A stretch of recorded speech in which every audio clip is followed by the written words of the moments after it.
And we're live. I'd like to welcome you to the show. Can you first introduce yourself to the viewers and tell them a little bit about your new film, BoneJangles? Sure. So, Brad DeJager, um, from the United States, and live in Wisconsin, a very, very small town, so far away from Los Angeles, but still making movies, which is kind of a little segment into BoneJangles, which I guess it's releasing on Tuesday. So that's exciting. And BoneJangles, we filmed, I'd say, geez, it's already 2 years ago. So you can kind of see how long it takes from production all the way to finally the world seeing it. And so I'm just excited about that. I've seen it like 100 times, obviously, but every time I watch it, it gets better, which is different from what I'm used to. I'm used to, by the time from start to scratch, you end up hating it because you've seen it so many times and you keep picking things that you did wrong or you wish were, different. But for BoneJangles, I'm excited how it turned out. Yeah, the trailer looks really good. I noticed that Reggie Bannister's in the film. How did his casting come about?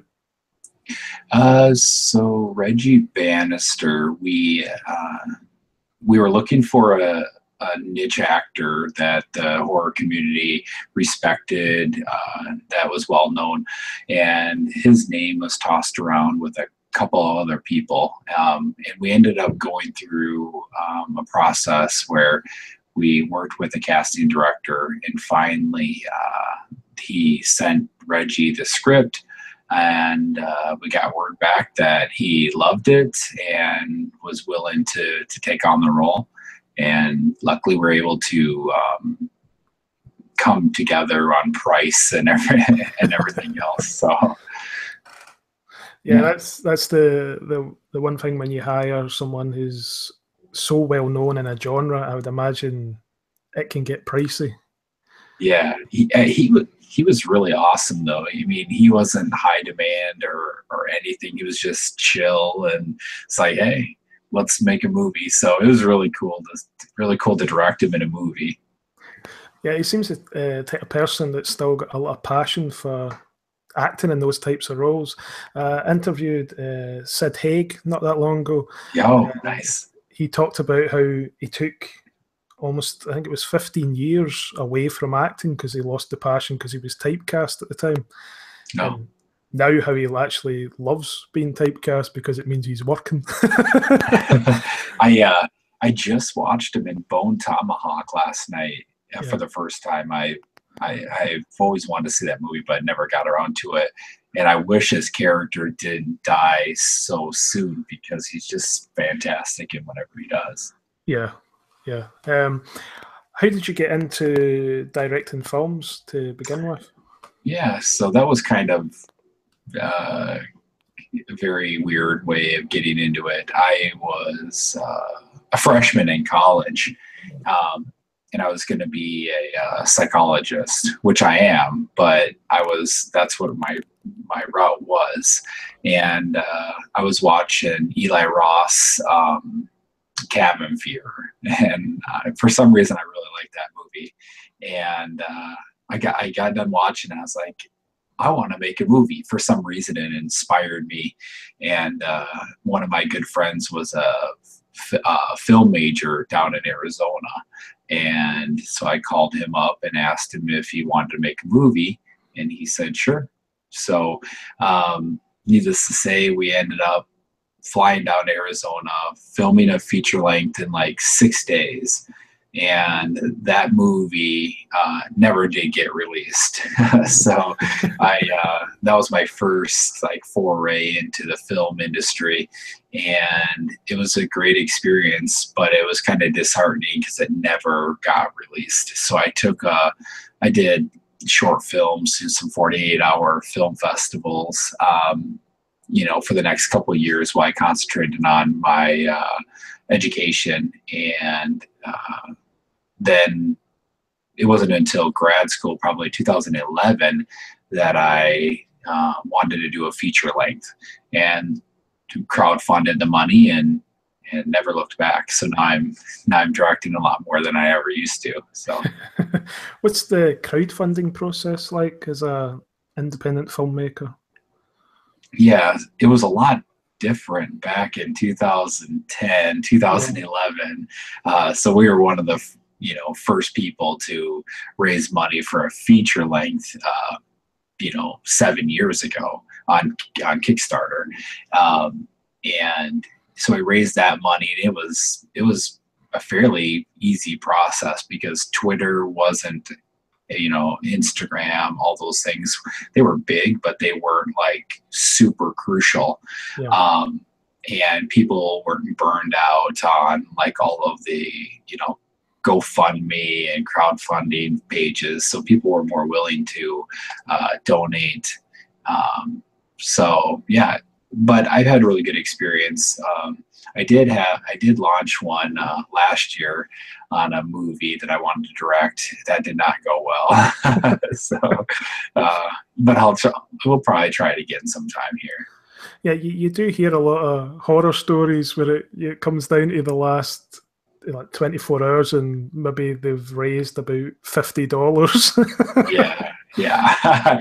I canceled it like 48 hours into it just because it wasn't getting enough momentum right away. Yeah. So I didn't want to drag it out and spend money advertising and all that stuff. So, but so after your first feature came out, what was the reception like for that, and how easy or difficult was it to then follow that up with your next? Yeah, so The Legend of Coolie Moon was the first feature that I wrote, directed, produced, edited, everything, start to finish. We finished that, had a big premiere, and I met a lot of contacts through that. And without that movie, I wouldn't be here for sure. It didn't make any money or anything like that, but I learned how to collaborate, and I learned a lot of do's and don'ts. So I owe a lot of it to that movie. But yeah. What would be your advice to, say, a first-time feature filmmaker, someone that's maybe made a few shorts that wants to transfer into making a feature? What would your advice be to them? I honestly think making a feature is easier than making a short film. It was for me. I've done a few short films, and they seem to be a lot harder to get off the ground and start to finish than a feature. My advice would be pre-production.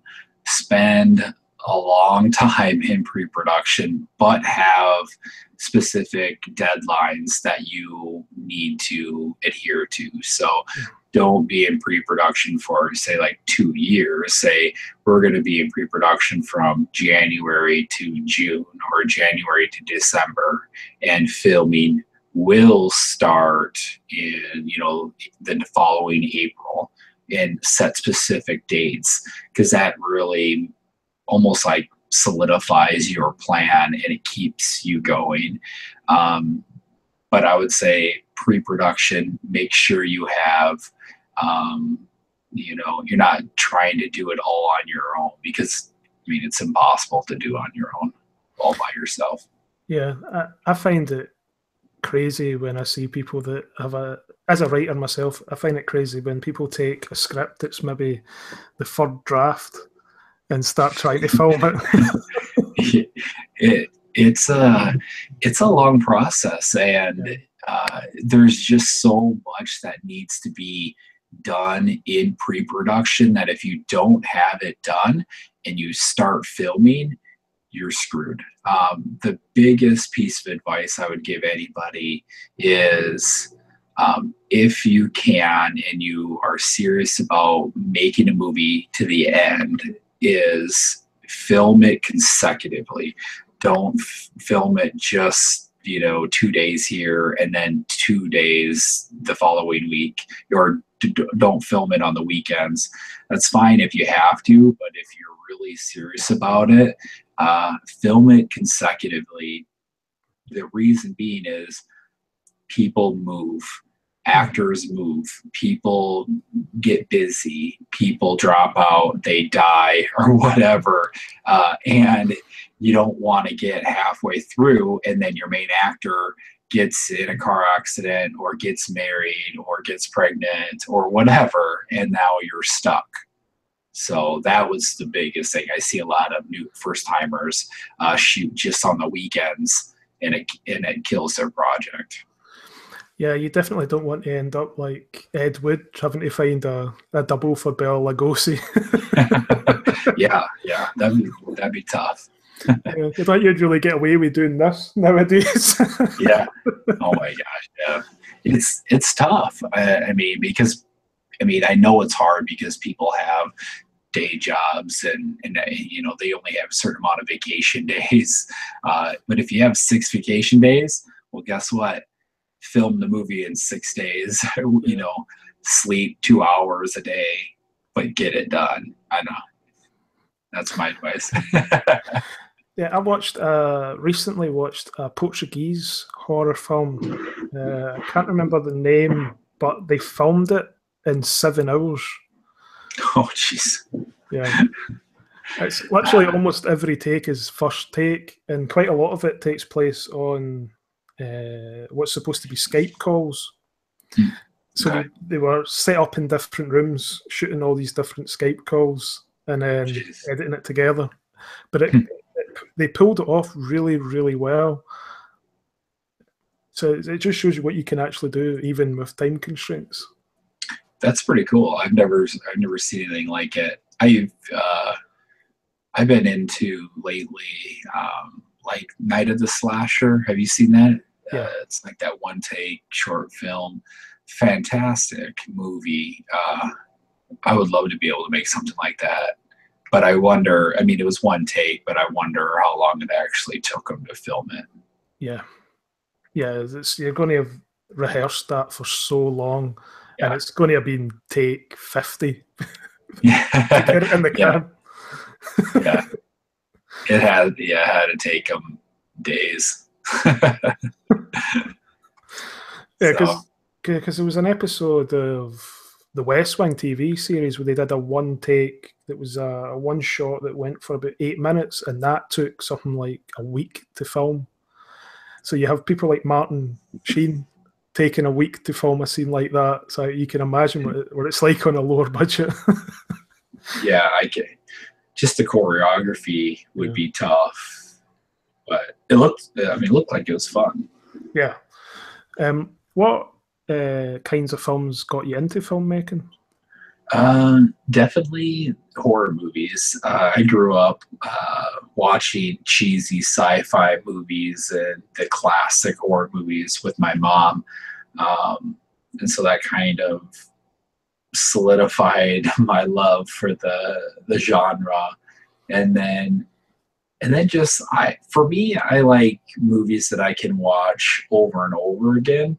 Yeah. So like the classics, I never get sick of watching, Friday the 13th, Evil Dead, Nightmare on Elm Street, Halloween, Gremlins, just all of those originals. And so I have a soft spot for horror comedy. Yeah, definitely. Yeah, I grew up in the 80s, so I remember seeing films like even like The Shining when I was like 4 years old and way too young. Yeah, The Shining. Yeah, where your mum gets out the video shop for you, thinking because it's a horror film, it'll be all right. It's not like it's going to have gratuitous sex or anything in it, and then she's getting you like Friday the 13th Part 4 out. I haven't seen The Shining in forever, but I do remember watching like Fright Night. That came out the year I was born, but that's one of my absolute favorites. I just love that movie.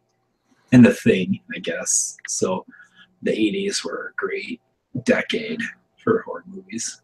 Yeah, the Fright Night was one of the first films I think I reviewed on my podcast. Oh, really? Yeah. It's one of those ones from when I was really young that I really liked. Same way I have a soft spot for Monster Squad as well. Oh, yeah, Monster Squad. Yeah, I love it. Who doesn't like Monster Squad, though? It's funny when you go back and watch it and you're like, this is cheesy as fuck, but there's still a part of it that's really good, and it's amazing how much they got away with when they had child actors in it, getting what they were allowed to say, and that wouldn't happen now. That's funny. What would be the kind of, if you were, say you were offered the chance to direct like a big franchise or to revigorate a franchise like a Friday the 13th or a Halloween, what would be the one you would want to do? Oh my gosh. This is like the dream question, because I was reading an article on Blumhouse about the upcoming indie directors that deserve a shot at a studio film. And I was, fantasizing that my name would be kind of on that list. And when I think about like all the amazing franchises that would be, that I would love to direct, obviously, number one would be I would love to direct a Halloween film. Carpenter's original 78 Halloween was absolutely fantastic. Yeah. But I would definitely either, you have 3 tent poles for me: Halloween, Nightmare on Elm Street, and Friday the 13th. If I was able to direct one of those or anything like that, that would be a dream come true. But I would be happy directing like the old House, House 1 and House 2. I love those. Creep Show, any of those franchises. Sleepaway Camp. I love Sleepaway Camp too. So, I don't know, any of them. Yeah, I saw recently Netflix were trying to purchase Tales from the Crypt to bring that series back, and they were looking to bring in indie horror filmmakers to direct the episodes and write the episodes. Would that be something that would interest you? Oh my gosh, I'm a huge Tales from the Crypt fan, hands down.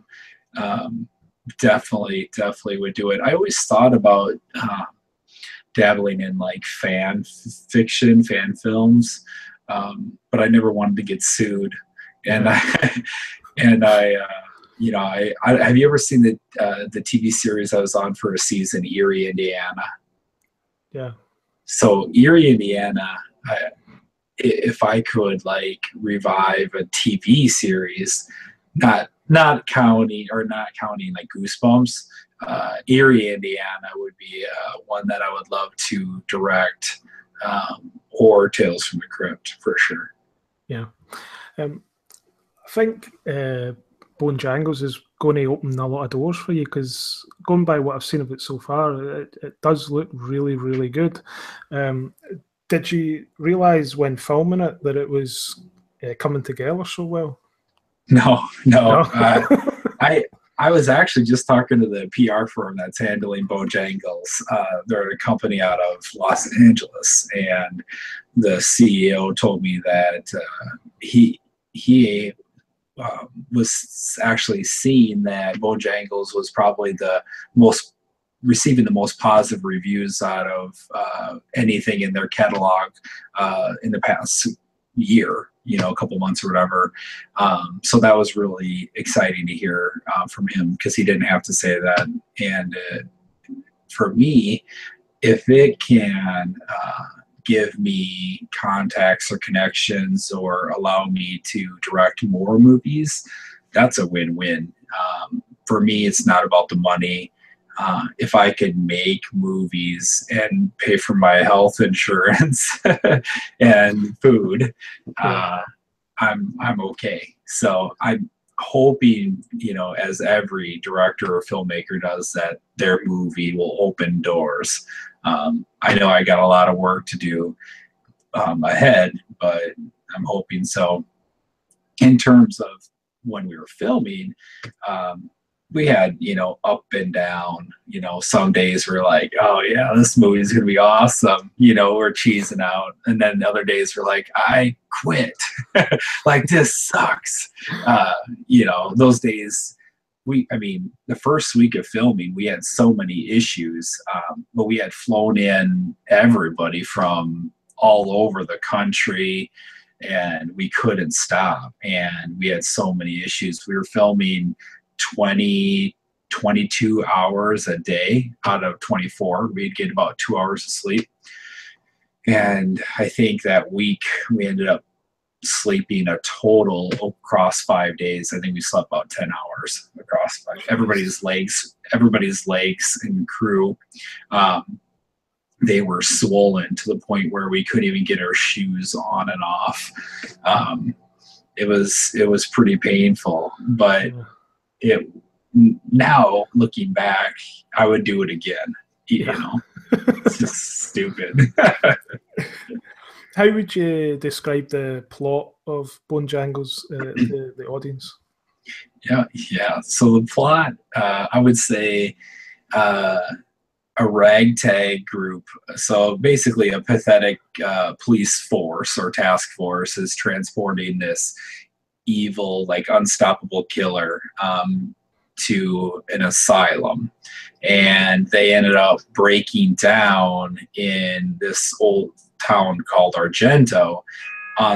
Just happened to be on a night where the dead rise from their graves because they're cursed from an ancient witch, and they end up trying to survive the curse, the witch, and also fighting off BoneJangles after he escapes. It's definitely unique. I don't think I've ever seen a movie like it. It's got a lot going on, but it's definitely, you have to go into it with the mindset of, we're going to have fun with it, and we want people to have a couple laughs, but also I feel like the storyline is will keep people, you know, interested throughout the movie. Yeah. I tweeted out the trailer for it recently, and one of my followers on Twitter who likes to comment on all the shows and retweet everything, his comment was, "Holy fuck, it's like Jason is kicking the fuck out The Walking Dead."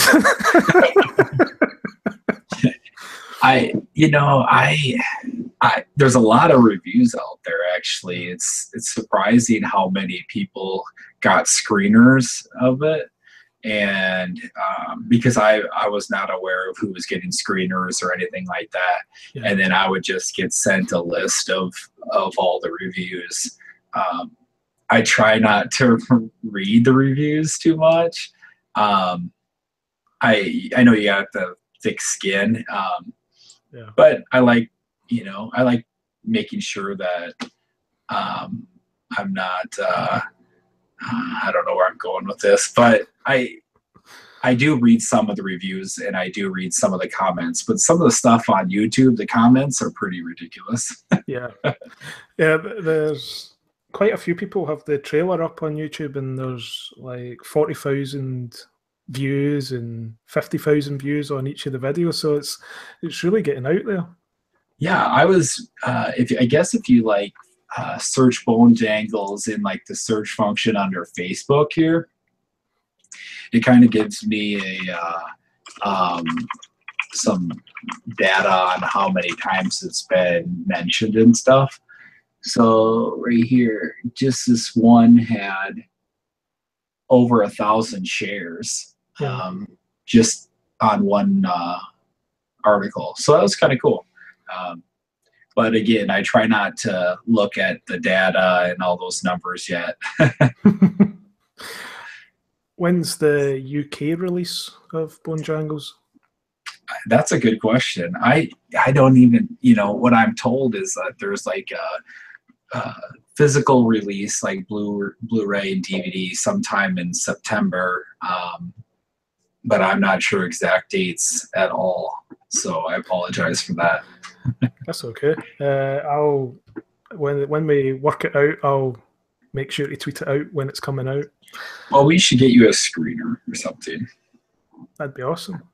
So I'll send the PR company and an email seeing if we can get a screener sent to you. That'd be absolutely amazing. Thank you. Yeah. What projects have you got coming up after BoneJangles? Yeah. So I directed a couple segments for two anthologies. One called Cryptids. It's from the producers of The Barn and Volumes of Blood. Yeah. So that's going to be pretty exciting. That my segment's done. I'm just finishing up editing, post-production on that. And then I directed a segment for Rocky Gray's 10/31/16, his horror anthology. And that segment's done. I'm just in post-production on that. But beyond those two, I'm just trying to wait out to see how BoneJangles does, to see what project I can do next. I would love to jump right into another feature length, but I'm not sure if I'm going to be able to do that or not. So if there are people out there looking for a horror director, contact me. Yeah, well, I imagine it won't be too long before Blumhouse will be making that call. Yeah, I'd fall off my chair if Blumhouse called me. I would, or Platinum Dunes. Platinum Dunes, those guys, Brad Fuller, out of the guys that are doing all the reboots or remakes, like Friday the 13th. Those guys are great. Yeah, and they're planning a big crossover with all their franchises. That's what has been announced recently. That's what they're building to, with all the new reboots coming out. Okay. So that could be interesting. Cool. Yeah. There's so many awesome directors and filmmakers out there, so it's kind of like, just keep doing your thing and making good movies, and hopefully your name is called. Yeah. Where can people find you online? Yeah, so I guess I'm pretty easy to find online. Facebook. I don't know if you can search me directly though, because I think I have that disabled. But I don't even know. I just got new headshots done, and I just put those up online. How do you even tell what my profile is? I don't know. PJ Starks, the director and creator of Volumes of Blood anthology, he always makes fun of me because I have like 60 followers on Facebook. But Facebook, and I have a Twitter account, mystery_library, and Instagram is just mystery library, or mysterylibrary.co. Awesome. Where does the name Mystery Library come from? I'm a huge fan of like old mysteries, Hitchcock, Lovecraft, that Victorian era, Sherlock Holmes, and I wanted to kind of emulate that feeling for my company. And the room I'm in, old bookshelves, hardwood floors, leather, cigars and bourbon and all that stuff. So I just kind of like mystery library, threw them together. So it sounded good. Yeah, mine was just, Terra Firma just comes from, I saw a random post on Twitter where it was someone who's an astronaut, and it's Terra Firma but spelt the proper way. So I just went, that sounds kind of like a horror thing. I'll do that. Yeah, I was wondering about that. Yeah. I later found out it was also a really, really, really bad movie. So people seem to think it's for that too, but whatever. That's all right. Yeah. You mentioned Lovecraft. Is that someone whose works you'd like to adapt? You know, I really am a big fan of like Reanimator series, Yeah. Bride of Reanimator. For me, like that's pretty Lovecraftian. For some reason, I don't know. I always kind of think about those two together. I would like to do something like that, or like a Poe, Edgar Allan Poe. That I don't know. So I have such an eclectic taste. There's nothing like super specific that I would want to do, I guess. Yeah. Well, it's been an absolute pleasure talking to you, and I want to thank you once again for coming on the show. Awesome. Well, thank you. I appreciate it. Thank you. All right. Have a good night. See ya. Yeah.